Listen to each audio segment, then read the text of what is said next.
कैसे ईश्वर को जिसने वनवास भेज दिया,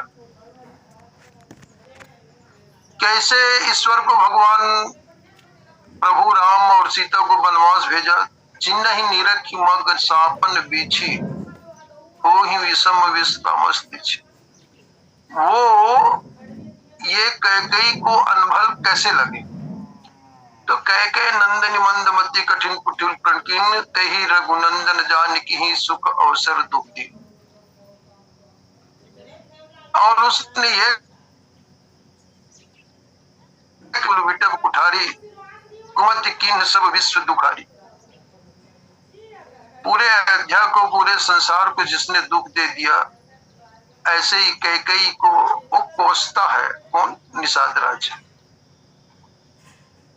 इस पर बहुत एक गंभीर बात लक्ष्मण जी कह देते हैं कि काहुन को सुख दुख करदाता, निज कृत कर्म भोग सब भ्राता। इस संसार में जितने भी जीव हैं वो सब अपने अपने कर्मों का फल ही भोगते हैं। अब वो कर्म का फल भी ये ईश्वर के अधीन है। रामचरितमानस के अनुसार ही आप कर्म करने के लिए तो स्वतंत्र हैं, लेकिन फल दे तीस फल हृदय विचारी। फल भगवान कब देंगे वो उन पर निर्भर है।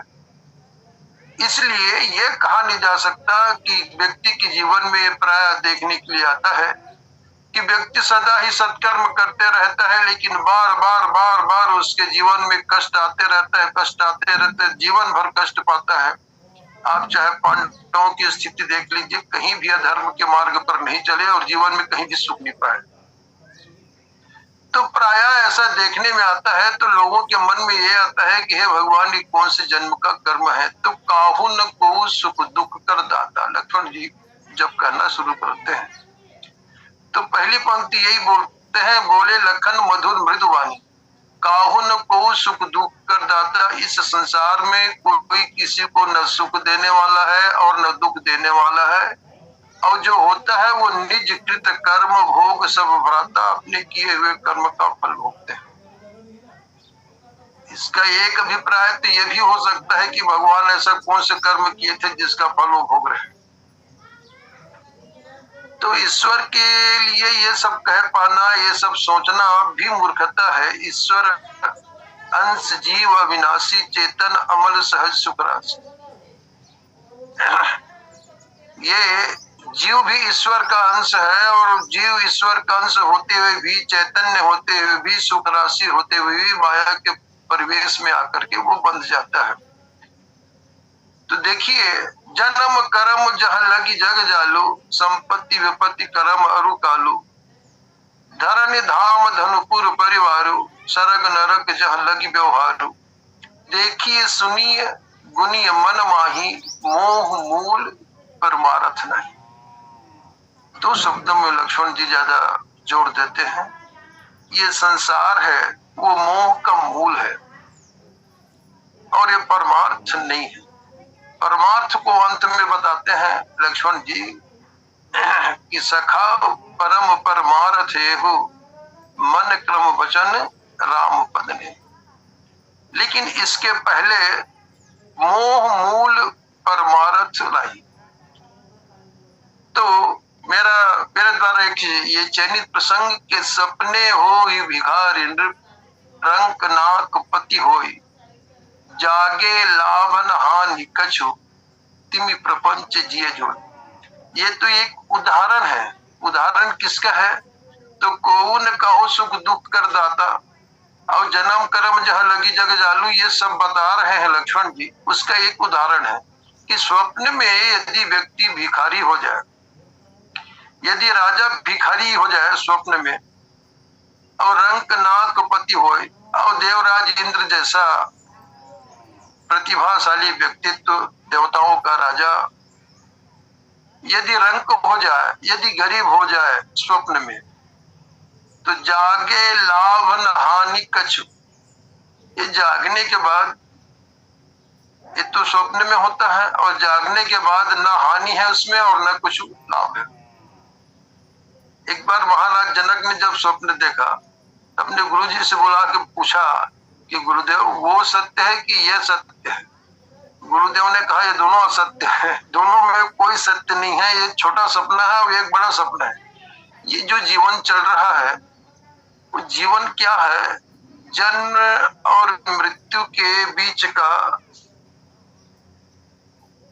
व्यक्त जो अवस्था है, यही इसी का नाम जीवन है। ये जीवन थोड़ी सी लंबी लगती है, थोड़ी सी बड़ी लगती है, और स्वप्न हमें छोटी लगती है। रात भर का जो आदमी स्वप्न देखता है, तो स्वप्न देखता है तो स्वप्न में एक झपकी भी मार लेता है तो उसको ऐसा लगता है कि मैंने आधा घंटे स्वप्न देखा। तो स्वप्न का जो रील है बहुत ही तेजी से घूमता है। तो सपने हो ही भिखारी। देखिए, जीवन में मनुष्य के 3 अवस्थाएं तो नित्य होती है और चौथी अवस्था में वो नहीं पहुंच पाता है, जिसको तुरीय कहते हैं। जागृत, स्वप्न, सुषुप्ति और तुरीय 4 अवस्थाएं होती है, जिसमें 3 अवस्थाओं का वो अनुभव प्रायः नित्य कर लेता है, जैसे जागृत का, स्वप्न का, और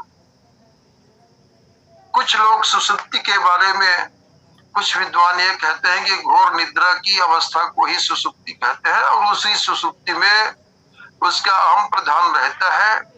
इसलिए आज मैं अच्छा सोया, इस प्रकार से मैं शब्द का उपयोग करके कहता है कि आज मैं अच्छा सोया। तो वो घोर निद्रा की अवस्था को ही सुषुप्ति मानते हैं। तो स्वप्न अवस्था में सबसे बड़ी बात यह है कि स्वप्न की अवस्था में मन की प्रधानता होती है, और मन के प्रधानता के साथ साथ उसमें बुद्धि का जो नियंत्रण रहता है वो समाप्त हो जाता है। जैसे जागृत अवस्था में मन पर बुद्धि का नियंत्रण होता है, जो भी बात उसके मन मस्तिष्क में आ गया उस काम को जीव कर नहीं सकता, उस काम को व्यक्ति बोल नहीं सकता। उसी बात को यदि बोलेगा तो जो मन में आया वही बोल रहा है, पागल हो रहा है, जो मन में आया वही कर रहा है, ये पागल हो गया है। तो मन पर जब हमारी बुद्धि का नियंत्रण होता है तभी वह जागृत अवस्था कहलाती है।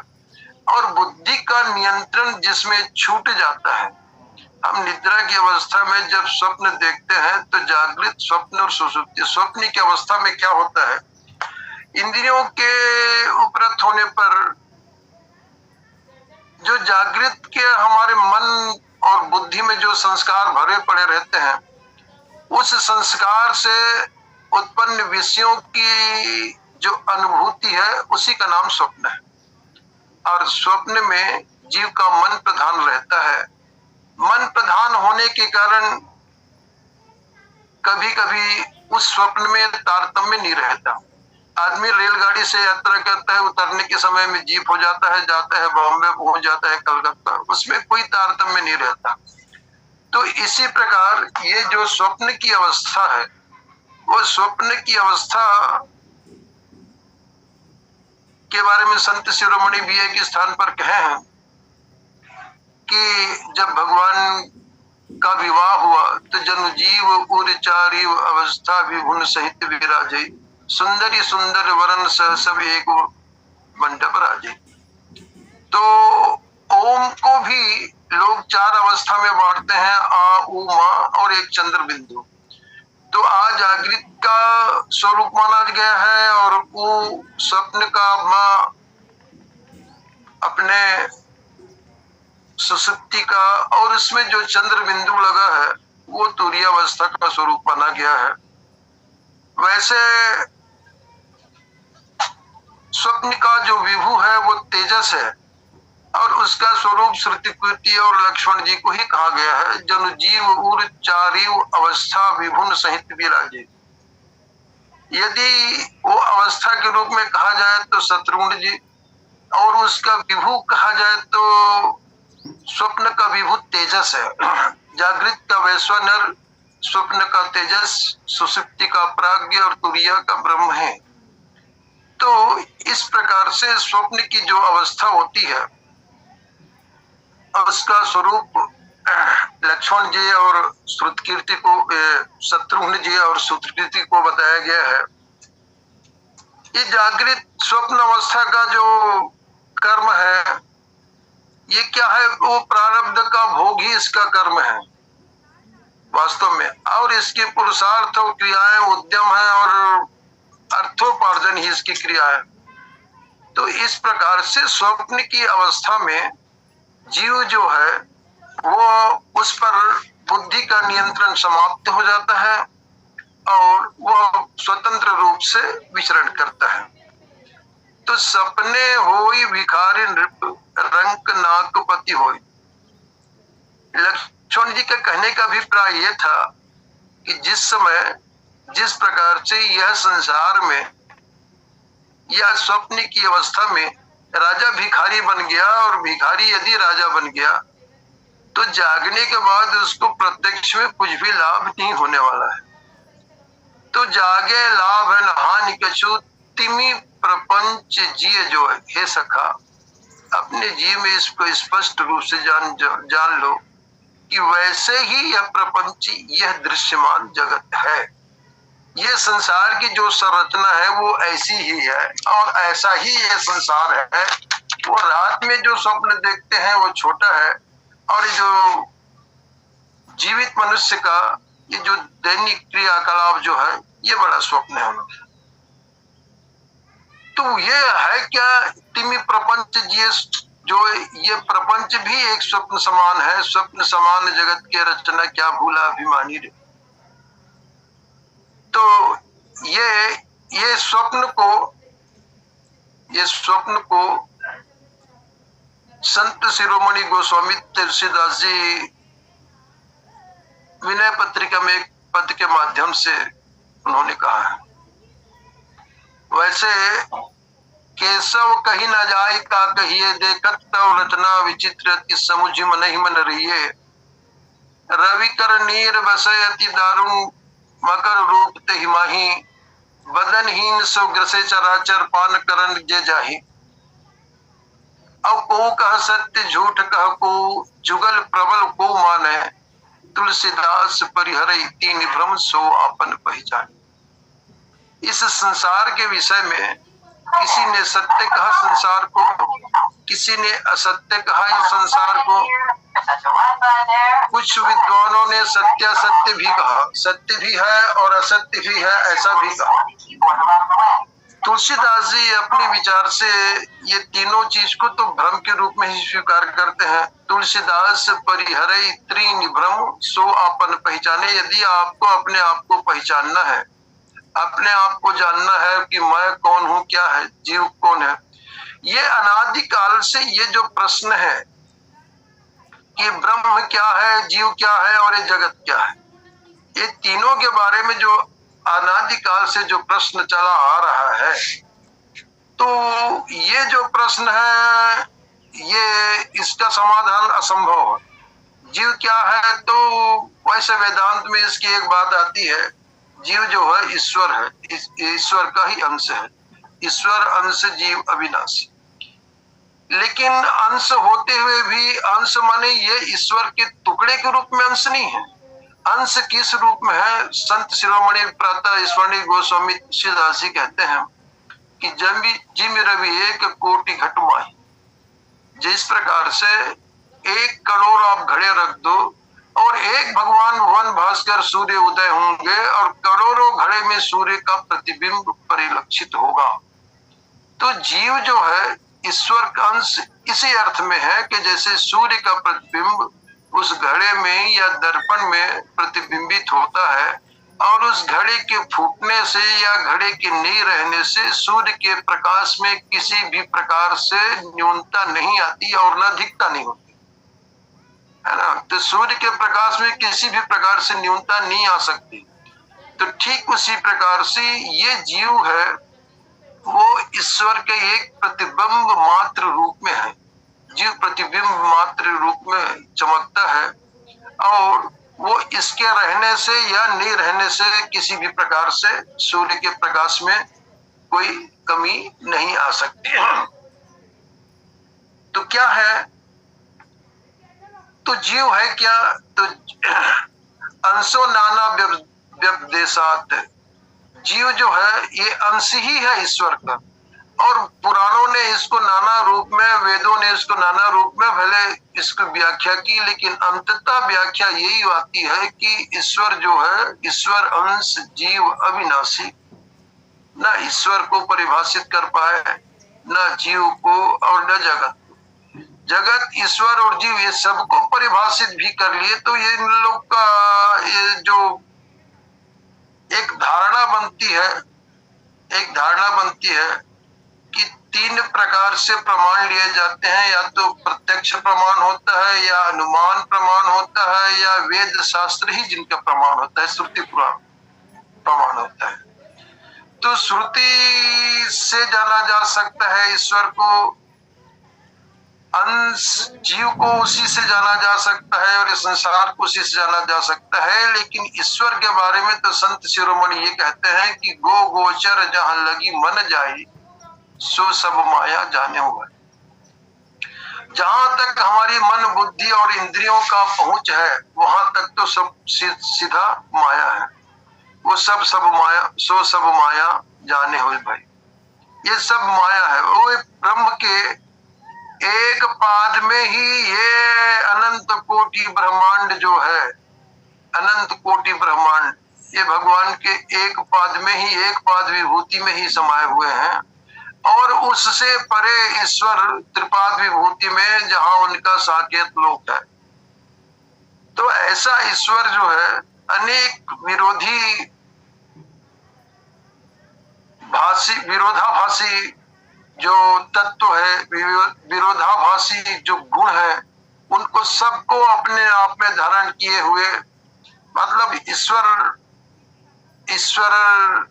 है, वह संसार के पालन करने वाले, संसार के बनाने वाले, संहार के संहार करने वाले, पालन संहार और सब में जो इसका उपादान और निमित्त कारण जो ईश्वर ही है, ऐसा ही ईश्वर है। समस्त विरोधी भावों को, या दो विरोधी धर्मों का एक साथ अधिष्ठान जिसमें है, वो तो ईश्वर है। और जीव जो है वो ईश्वर का प्रतिबिंब स्वरूप है। अब संसार को बहुत से लोग ने माया कहा, बहुत से लोग माया कहे, तो कहने का अभिप्राय है कि मोह निशा सब सोवनिहारा, देखें स्वप्न अनेक प्रकार। ये संसार भी एक रात्रि है, संसार भी एक रात्रि के समान है। गीता में इसका एक बात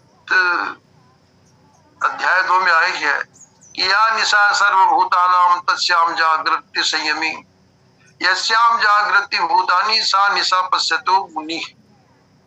सारा संसार के जीव, सर्वभूतानि, भूत माने जीव, समस्त, या निशा सर्वभूतानि तस्याम जागृति संयमी। ये मोह रूपी रात्र में जो जीव जागता है वही संयमी है, वही योगी है, वही मुनि है। और ये लोग जिस संसार को, संसार के प्राणी जागृत अवस्था में देखते हैं, सा निशा पश्यतो मुनि, उस दिन को भी ये मुनि महात्मा लोग रात्रि के समान में देखते हैं, रात्रि के समान देखते हैं। और संसार तो इसको दिन की भांति देखता है, और दिन की भांति देख करके वह प्रसन्न रहता है और उसी को आचरण में लाते रहता है। बाकी ये मोह रूपी रात्रि है, वो क्या है? भास सत्य इव मोह सहाया, जास सत्यता ते जड़ माया। ये माया जो है, माया से आच्छादित जीव है, समस्त संसार माया के वश में है, माया से आच्छादित जीव है। तो माया क्या है? ये भास सत्य इव मोह सहाया, मोह का आश्रय लेकर के ये असत्य संसार में हमको सत्य की प्रतिभाषित, सत्य को भाषित करा देता है। ये असत्य संसार में सत्य को भास करा देता है। सबसे प्रथम आदि प्रणेता भगवान भोलेनाथ जब इस बात को कहना चाह रहे थे, जब रामचरितमानस कहना प्रारंभ किए, तो उन्होंने सबसे पहली बात वही कही कि ईश्वर का तात्विक रूप से विवेचन की झूठे सत्य जाहि बिनु जाने, जिम भुजंग बिनु रज पहिचाने, जही जाने जग जाई हेराई जागे, यथा सपन भ्रम जाई बंदों बाल रूप सोई राम। देखो, जो सपने सिर काटे कोई बिन जागे न दूर दुख हुई। यदि कोई व्यक्ति स्वप्न में आपका सिर काट दिया तो आप रोते रहोगे मेरा सिर कट गया करके, लेकिन वो डायरेक्ट आपको जो डॉक्टर आके प्रत्यक्ष में आपको कोई इलाज करना चाहे तो उसका इलाज सिर्फ इतना ही है, मात्र इतना ही है कि आपको स्वप्न की अवस्था से जगा दिया जाए। नहीं तो स्वप्न में तो स्वप्न का ही डॉक्टर चाहिए ना, प्रत्यक्ष का डॉक्टर उसमें काम नहीं कर सकता। और प्रत्यक्ष का डॉक्टर काम कब करेगा? जब वो आप जागृत अवस्था में पहुंच जाएंगे तब। तो जो सपने सिर काटे कोई बिन जागे न दूर दुख होई, और जा सुकृपा अस भ्रम मिट जाई, गिरजा सोई कृपाल घबराई। जैसे रजत सीप महाभास जिमि यथा भानु कर बार, तदपि मृषा त्यों काल महु भ्रम न सकई कोई पार। ये स्वप्न एक भ्रम है, एक संसार एक भ्रम है। संसार एक में लिप्तता एक मोह है। इसीलिए संसार में कितना रहना चाहिए? मात्र इतना ही रहना चाहिए जितने में आपका जीवन संभव हो सके, बस। तो या निशा सर्वभूतानां तस्याम जागृति संयमी, मोह निशा सब सोवनिहारा, देखई सपन अनेक प्रकारा, और यही जग जामिनी जागहि जोगी परमारथी प्रपंच वियोगी। ये सो श्री राम चरितमानस में संत शिरोमणि गोस्वामी तुलसीदास जी ने जो भाव कही है, सीधा सीधा गीता के एक श्लोक का या निशा सर्वभूतानां का ही एक अनुवाद के रूप में है। औ होई विवेक मोह भ्रम भागा, तब रघुनाथ चरण अनुराग। अंत में जो अंतिम भाव जो उन्होंने कहा कि सखा परम परमारथ एहु, मन क्रम वचन राम पद ने।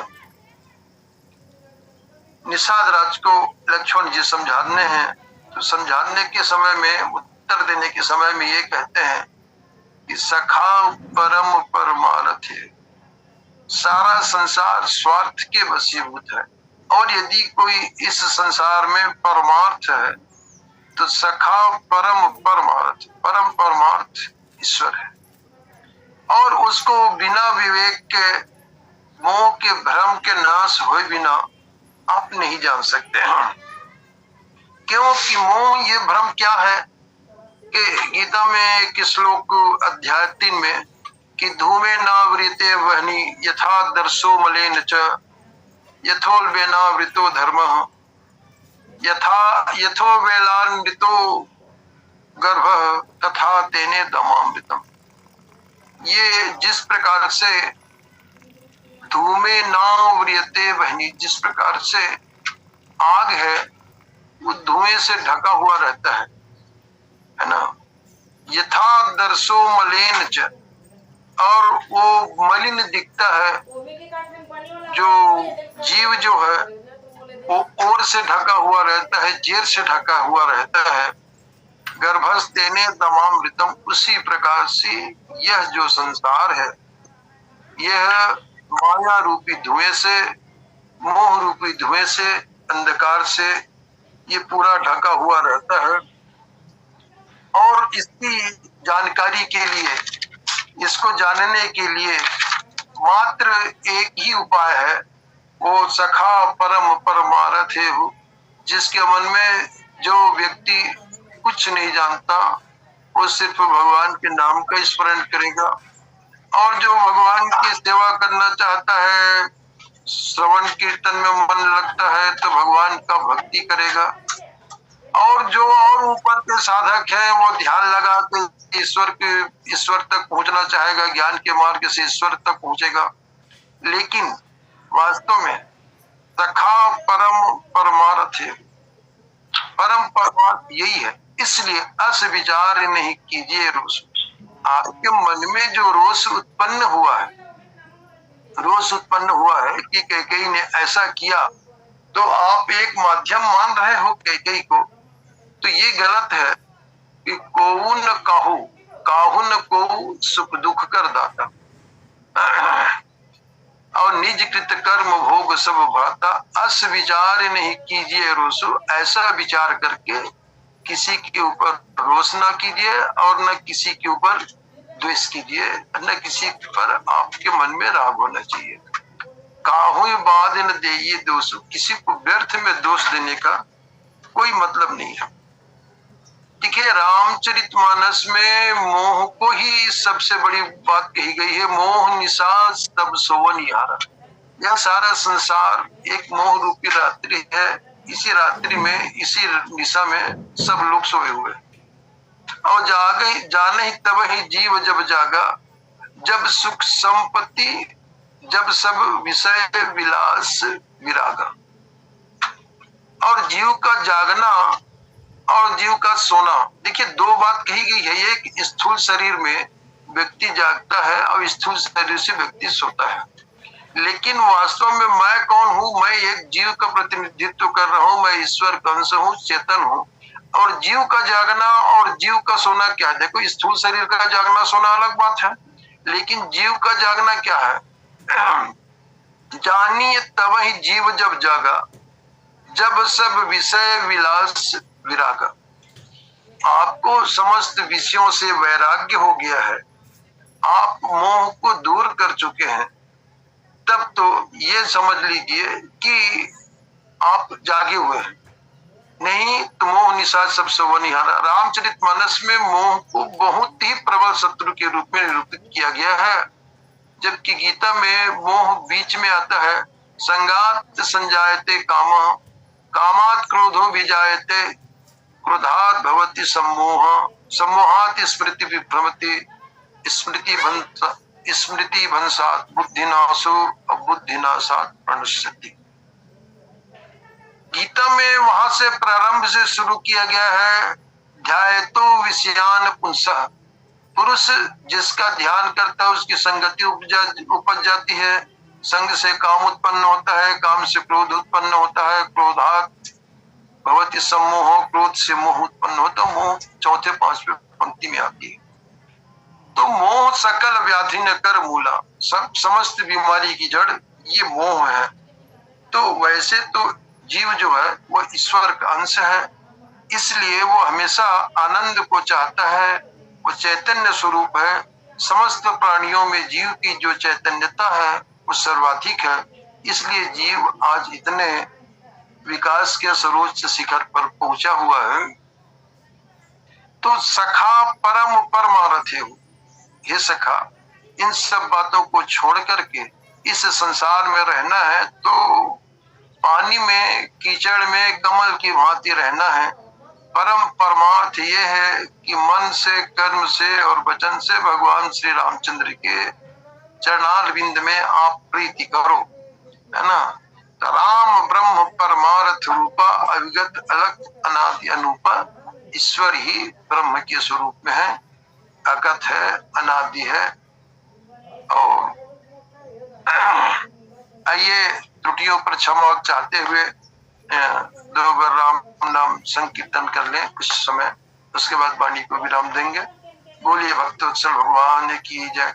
सीता राम जय जय सीता राम, सीता राम जय जय सीता राम, सीता राम जय जय सीता राम, सीता राम जय जय सीता राम, सीता राम जय जय सीता राम, सीता राम जय जय सीता राम, सीता राम जय जय सीता राम, सीता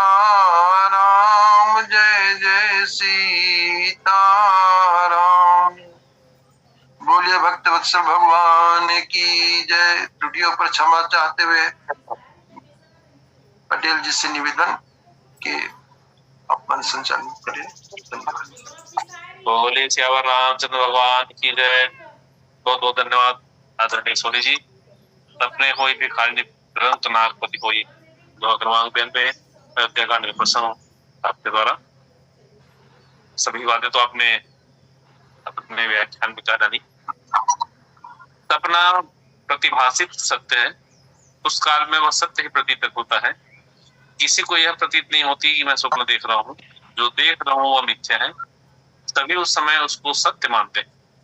सिंहासन पर सोया हुआ राजा सपने में अपने को अति दीन दरिद्र अवस्था में पाता है। उसे उस समय अपना राजा होना नहीं भासता। सिंहासन से ही लेटा हो उसे अपनी दरिद्रता ही सच्ची मालूम पड़ती है। इसी भांति महादरिद्र सपने में देखता है कि इंद्र हो गया। तब देवता रिद्धि सिद्धि हाथ बांधे खड़े हैं। उस समय भी वह दरिद्र ही है, लेकिन सपने में निद्रा दोष से हटते ही यह भ्रम जाता रहता है। उसे न राजा को कोई हानि हुई और न उस दरिद्र को कोई लाभ हुआ। यह स्वप्न का सुख है। यद्यपि श्री रामचरितमानस में जितने स्वप्न का वर्णन किया गया अधिकांशतः सत्य प्रतीत होते हैं। श्री लक्ष्मण जी कहते हैं कि यह प्रपंच व्यवहारिक सत्य भी सपना ही है। भेद है कि यह अधिक स्थायी। यह सपना निद्रा दोष से था। निद्रा दोष की निवृत्ति से वह सपना नहीं रह जाता।